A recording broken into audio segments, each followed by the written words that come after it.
even in the invitation to be on the podcast, I was overthinking, and, you know, accepted and realized that if I don't accept things and step into things within that first kind of discovery response of how I feel about something, then the overthinking usually goes to like indecision or excuses or reasons not to do something. So when my producer reached out to you and said, Michael would like to do a podcast with you, here's a list of questions, you paused. Yes. But had you paused too long, had you thought too long, you probably would have said no. Right. My name is Dr. Michael Brown, and you are listening to 3 Words, a bite-sized podcast about the simple and yet very strategic choices that all of us can make in order to become the very best version of ourselves. In my conversation today with my dear friend Jake Thompson, first-time guest to 3 Words podcast, we talk about fear. We talk about failure. We talk about risk-taking. We talk about excuses. We talk about perfectionism, all within the context of a larger conversation of not overthinking everything. Stop overthinking it. That is actually our conversation today. I hope you enjoy it.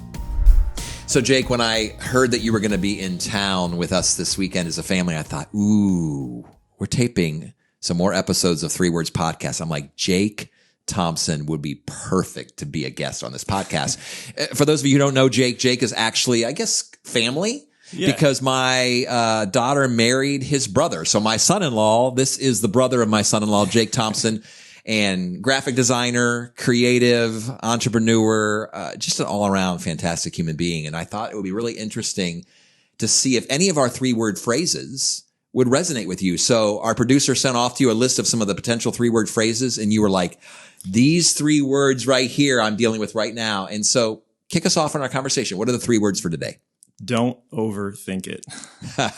Don't overthink it. So I'm just going to have to ask you, why did these 3 words just step out to you and say, yeah, this is what I want to talk about? I think it's absolutely something that, you know, I've kind of lived out and, you know, lived through and am figuring out today, but I've noticed even from a very early age that I was a pretty sensitive overthinker type. Okay. When do you first remember that happening? I was trying to think about this the other day. I think the earliest experience that I remember is actually a Little League baseball game. I was 9 years old and was on first base. I think it was after a walk. And there's a situation when kids are that young and kind of not the most athletically capable where if you have a runner on third base and you have a runner on first base, it's pretty much an easy given steal to go to second base so that your runner on third, if they do throw it, can just run home and score the run. Me at 9 years old had not comprehended this. And in the back of my mind, my first base coach is telling me, okay, go and steal it. And I'm like, well, the pitcher has the ball. You know, this doesn't make sense. It doesn't compute. I'm thinking in the back of my head, you know, the other fan's going to think I'm an idiot. So you're running lots of scenarios. Oh yeah. Lots of scenarios, way overthinking. And, I didn't run and we ended up, you know, we lost the game. I don't remember the score, but I remember freezing up and not moving and just kind of standing there and then realizing after the fact, oh, now I understand why. Why? Yeah. You know, I work with professional athletes, collegiate athletes. I don't know anything about baseball, but I hear from other baseball players that so much of being an amazing baseball player is happening in the head. And if you're overthinking it, if there's mental challenges going on, it is going to cause you to stall out. Mm-hmm. Like you said, freeze up. But I don't think that's true just in athletics. I think that's true in life. And obviously in DB coaching, which is the company that runs 3 Words podcast, our team, obviously several of us are guests and hosts on this 3 Words podcast. We're having these conversations a lot, Jake, with this feeling that as we work with clients, like a lot of us are overthinking things. And I was thinking about that even in preparation for our conversation today. And I look forward to seeing you connect kind of your personal story, even in the present tense, with some of the thoughts. But I think there are really 4 main reasons upon reflection why I think we, me included, tend to overthink things. The first of which, we tend to think there's only one best option. Mm-hmm. So there's only one best person to spend the rest of our lives with. There's got to be one. Right. And so what if I don't find the one, right? There only can be this one career or this one place to live or this one, whatever that is. We tend to think there's one best option. And if we believe that, if that's our paradigm, our perspective, that there's always one best option and not a variety of options that could be fantastic, we tend to overthink it. I think a second reason why we tend to overthink things is because we're afraid of failure. I mean, I'm guessing even when you were there on first base, you were afraid of failing. And that actually is the fuel for why a lot of us hit pause, don't move, don't act, don't make hard decisions, because what if I fail? And obviously I'm a strong proponent of failing. I think we should make more mistakes. I tend to think the more mistakes we make, the more we grow, the more we evolve. But I think that's a real thing. If I'm afraid of failing, I'm going to stay put and really think it through, because there's a sense that if I keep thinking about it, then maybe I won't fail. I think the third reason is we're averse to risk. We don't like to take risks. It's fun when we take a risk and it pays off. But what if I take a risk and it doesn't? It's like asking out that significant other. You're like, you take the risk.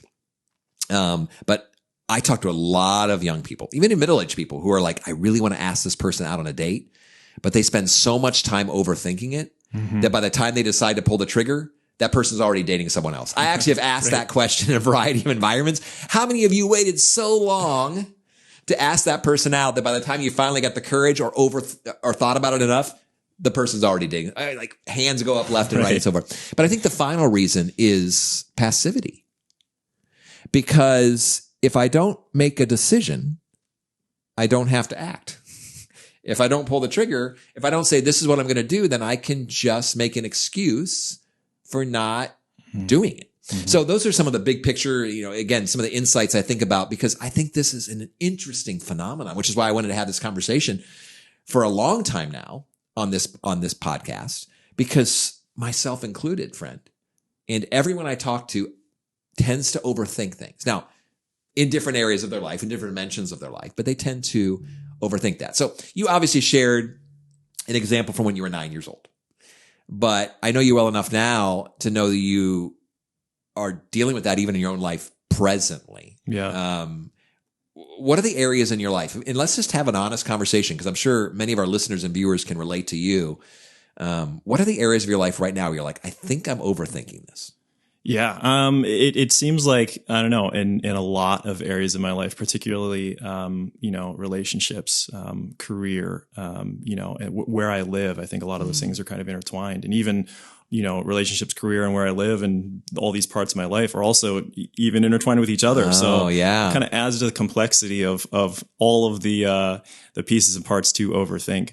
But yeah, because one of the things we would encourage, and I think you would agree with this, we want to be thoughtful about our decisions. Absolutely. But then what happens is we turn thoughtfulness into overthinking. Right. So we want to be thoughtful. We want to make good decisions. We want to be wise. But boy, even the way you said that, because you're like, I'm guessing when you say relationships, romantic relationships, right. Then intersecting with career choices, which again would intersect then with geography. Where am we going to land? Right. Are we going to land? Am I going to land? And where is this person? So I can see where overthinking would become a challenge. Yeah. Yeah, absolutely. And I've realized too, in my overthinking, I think what I tend to do is like you were talking about earlier in one of your points, is this idea of perfectionism, that I have to make these choices, that they are going to have such long lasting effects in my life, that I need to make those choices, and that I have to have the optimal life experience, based off of those choices. When in reality, and this is something I'm very much still figuring out and in the process of. I love that you're in the process right now. Yeah. Yeah. I mean, that's one of the reasons I was excited to be on this podcast with you and open up this conversation.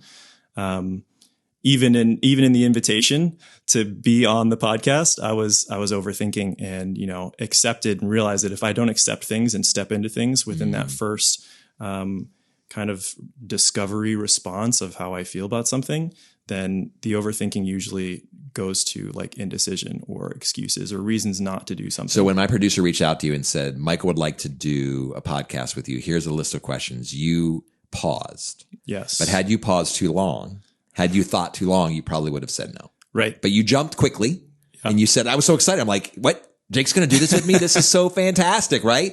And then it sounds like when we were talking off camera, after you made the decision, then on the back end, you're like, what did I get myself into? How do I get out of this thing, right? Right. But see, had you overthought even that, we wouldn't be in this conversation today. And even the fact that we're having this conversation, I'm guessing is going to be helpful to you. Yeah, absolutely. And it's going to be inspiring to thousands of others around the globe who are going to listen to and tune into this particular podcast. So I'm glad you make the decision, because in many ways, there's not a mistake. You can't make a mistake in this particular. There was nothing to be afraid of.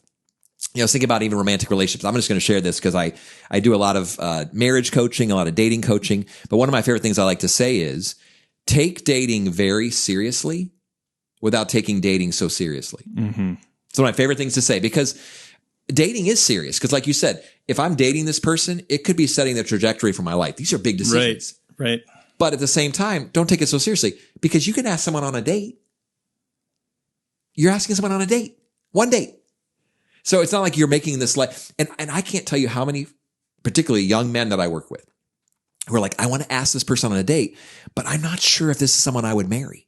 I'm like, how would you even know that without the first date? Like, they're overthinking it so much. Like, I don't want them to take it so seriously. While at the same time, that first decision to ask someone on a date could actually be setting a trajectory. So it is serious without being serious. I don't know if you can relate to that idea. Yeah, no, absolutely.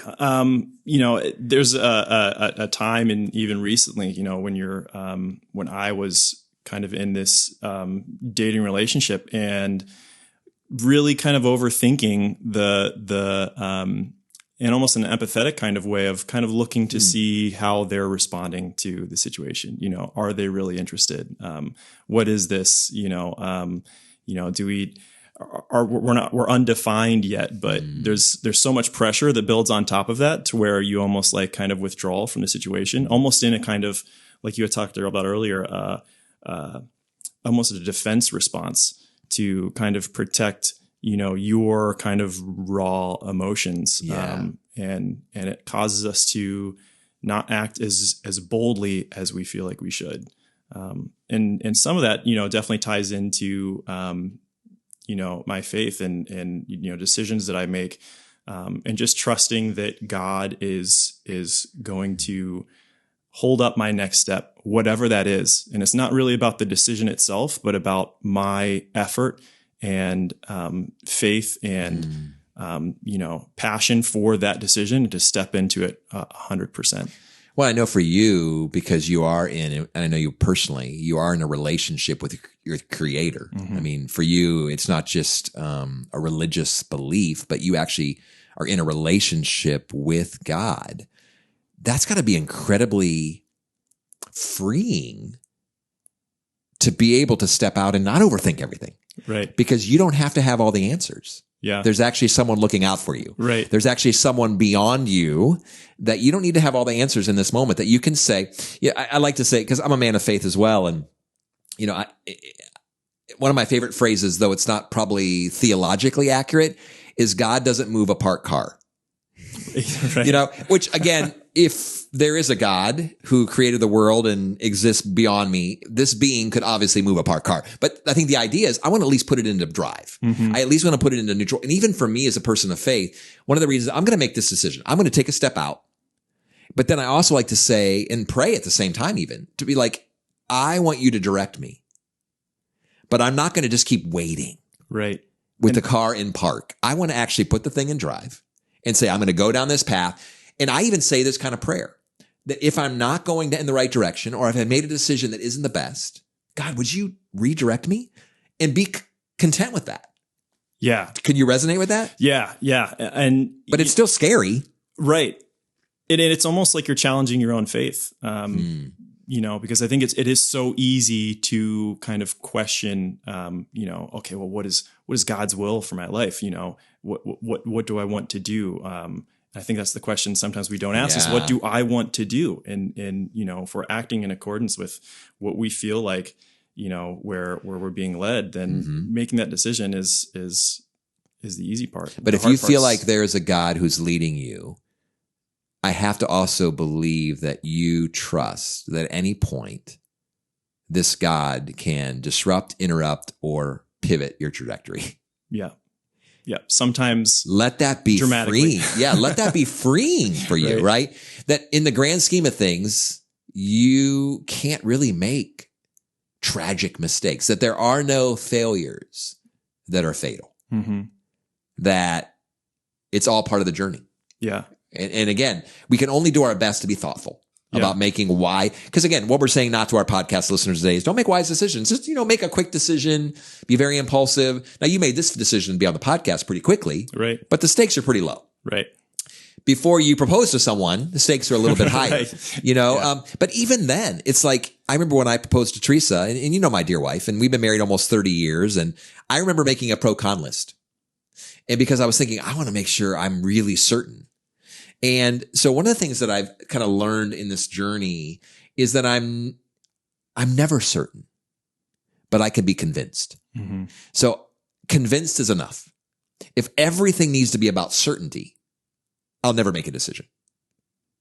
But to have conviction, to be convinced that this is the right decision, it takes it down a little bit, because certainty, I'll get stuck in certainty.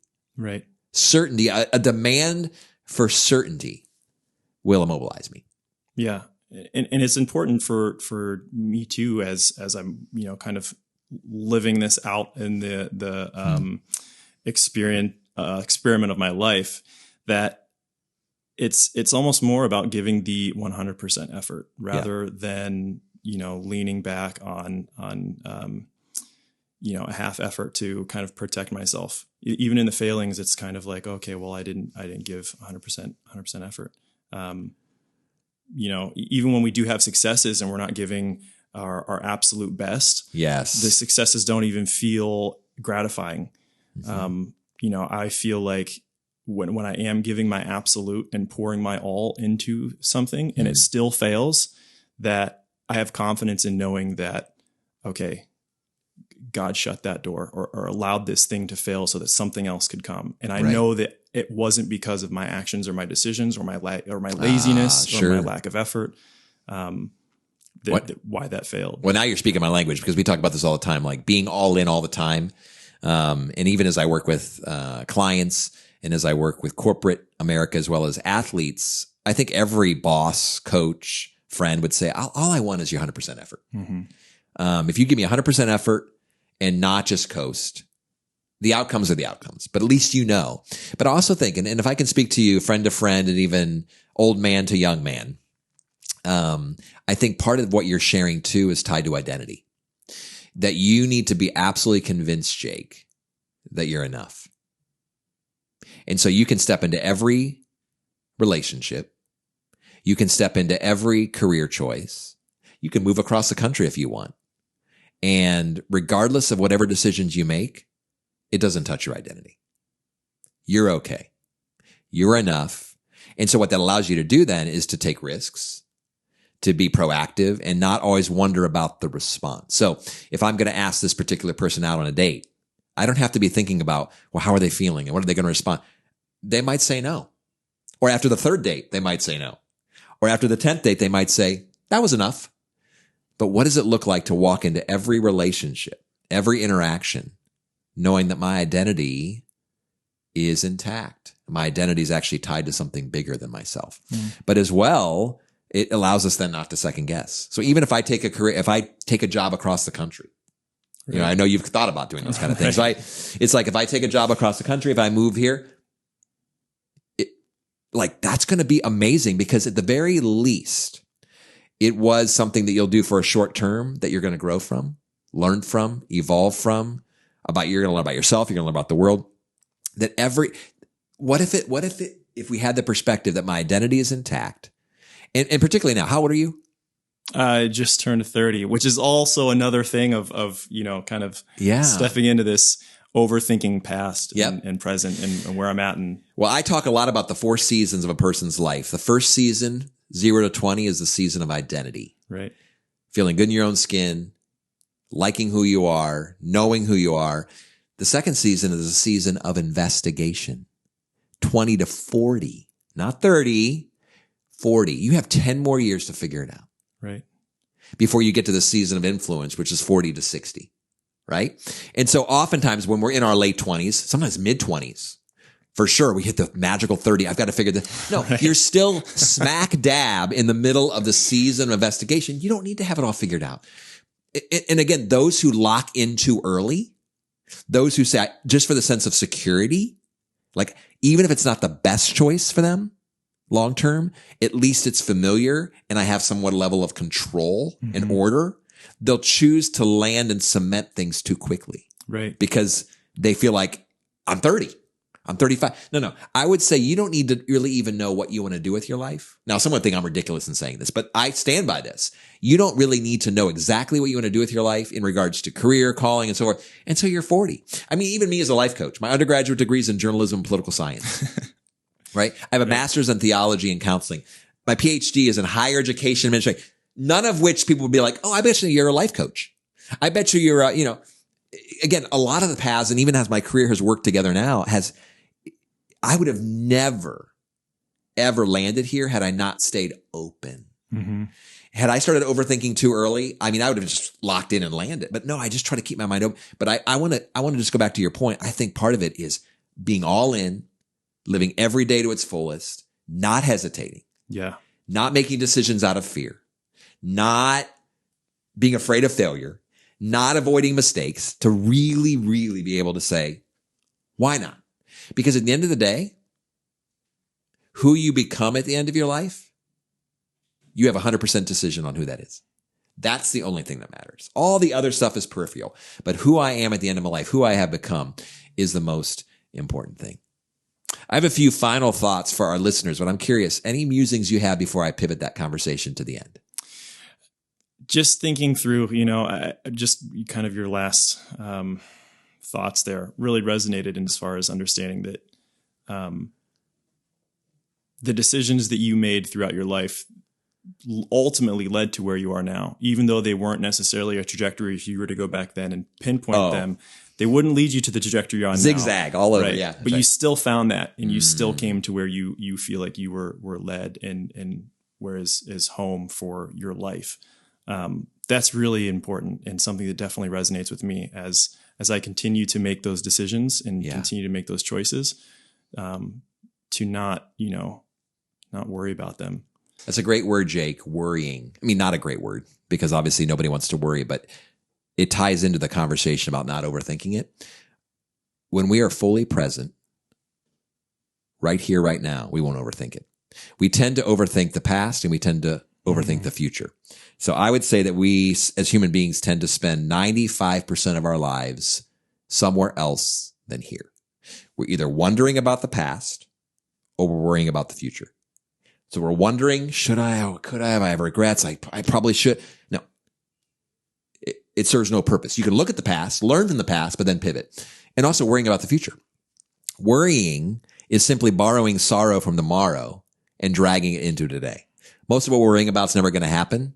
But even if it does, why would we want to experience it twice? Right now and then. Okay. And so I think in many ways, what does it look like? One of the ways to not overthink things is to really be aware. I'm not going to spend a lot of time wondering, and I'm not going to spend any time worrying. So I appreciate what you said in the sense that your trajectory, and none of our trajectory is probably going to be this straight line. It's going to probably be a zigzag. Right. It's going to look a little bit confusing, but it actually comes with purpose. So if you're listening to us today, or you're watching us on our YouTube channel, and this very honest and real conversation with my friend Jake, who is now a part of my family, I'm guessing you resonate because we talked about identity. We talked about perfectionism.